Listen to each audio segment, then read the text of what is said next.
আসসালামু আলাইকুম, সবাই কেমন আছেন? আলহামদুলিল্লাহ, আমরা সবাই ভালো আছি। আজকে মুরগির মাংস দিয়ে পেঁপে রান্না করব, সেই জন্য মুরগির মাংসগুলো ফ্রিজ থেকে বের হয়ে পানি ছাড়তে দিছি। আর এদিকে হচ্ছে পেঁপে। তো দেখতে থাকুন, আমি বাকি কাজগুলো করে নিই। এদিকে কাঁচামরিচ, টমেটো, আদা কুচি আর হচ্ছে পেঁয়াজ, রসুন কেটে নেওয়া হলো। কচু শাকগুলো ভালোভাবে ধুয়ে নেওয়ার পর আমি কচু শাকগুলোতে একটু লবণ, হলুদের গুঁড়া, ধনিয়ার গুঁড়া, একটু জিরার গুঁড়া আর হচ্ছে পেঁয়াজ কুচি, আদা কুচি, রসুন কুচি আর কাঁচামরিচ আর বোম্বাইয়া মরিচ, তারপর হচ্ছে টমেটো কুচি আর এলাচ, দারচিনি, লবঙ্গ, গোলমরিচ, তেজপাতা দিয়ে দিছি। এবার চুলায় বসিয়ে দিব কচু শাকগুলো গলে যাওয়ার জন্য। এদিকে মুরগির মাংসগুলো আমি একটু হলুদ আর একটু লবণ দিয়ে কিছুক্ষণ হচ্ছে মেখে রাখছি। এবার তেলে ভেজে নিব। পেঁপে দিয়ে মুরগির মাংস রান্না করার জন্য আমি কড়াই পাতিলে তেল দিয়ে দিছি। এবার কেটে রাখা পেঁয়াজ, রসুন, কাঁচামরিচ দিয়ে দিচ্ছি। বিসমিল্লাহ।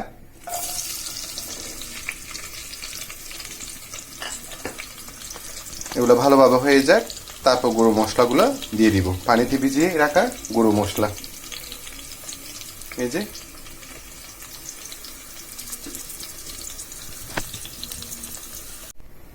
এদিকে কচু শাক তেলে দেওয়ার জন্য আমি কড়াইতে তেল দিয়ে দিছি।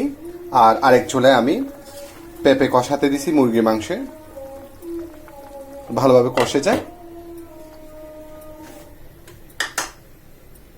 তেল গরম হয়ে আসছে। এবার কেটে রাখা পেঁয়াজ কুচি, রসুন কুচি আর আদা কুচি দিয়ে দিচ্ছি। বিসমিল্লাহ।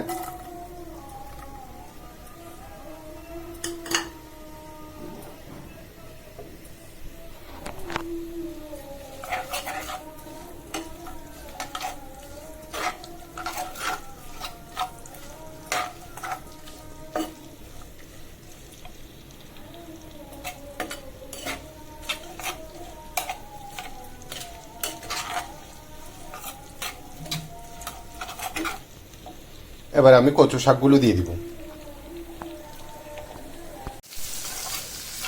আমার পেঁয়াজ, রসুন আর আদা ভাজা শেষ। এবার আমি কচু শাকগুলো দিয়ে দিচ্ছি। বিসমিল্লাহ। মাশাআল্লাহ, খুব সুন্দর একটা ফ্লেভার আসতেছে।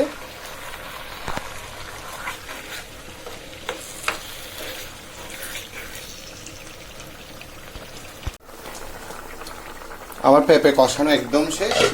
এবার আমি ভেজে রাখা মুরগির মাংসগুলো দিয়ে দিব। বিসমিল্লাহ।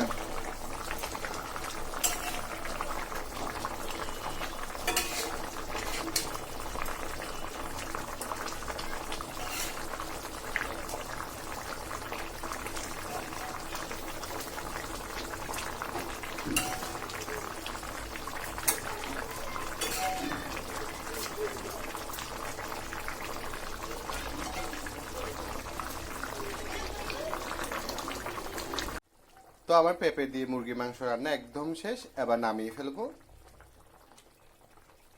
মাশাল্লাহ, মাশাল্লাহ, আমার আজকে রান্না একদম রেডি। এই যে আমার কচু শাক, কালারটা দেখুন। আর হচ্ছে এই যে পেঁপে দিয়ে মুরগির মাংস। তো আজকের মতো এতটুকু। সবাই সবার জন্য দোয়া করবেন। আসসালামু আলাইকুম।